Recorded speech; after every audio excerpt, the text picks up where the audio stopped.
சென்னை ஐஐடியில் நேற்று இரவு ஏற்பட்ட தீ விபத்தில் கணினி மற்றும் முக்கிய ஆவணங்கள் தீயில் எரிந்து சேதமடைந்தன.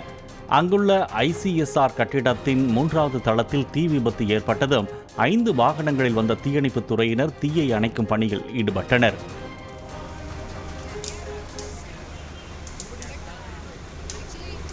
மற்ற அறைகளுக்கும் தீ பரவியதால் ஐஐடி வளாகம் முழுவதும் புகை மண்டலமாக காட்சியளித்தது.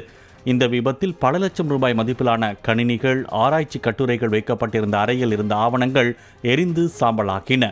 4 மணி நேர போராட்டத்திற்கு பின் தீ கட்டுக்குள் கொண்டு வரப்பட்டது. ஷார்ட் சர்க்கியூட் என்கின்ற வகையில் ஒரு மின் கசிவு காரணமாய் விபத்து இருப்பதாக சொல்லப்படுகிறது. அந்த விபத்தில் அந்த அரங்கினுள் இருந்த அத்துணை கணினிகளும் எரிந்திருப்பதாகவும் மிகப்பெரிய அளவில் அங்கே இருந்த அலுவலகத்தின் பேப்பர்கள் போன்ற பல்வேறு உபகரணங்கள் எரிந்திருப்பதாக சொல்லப்படுகிறது.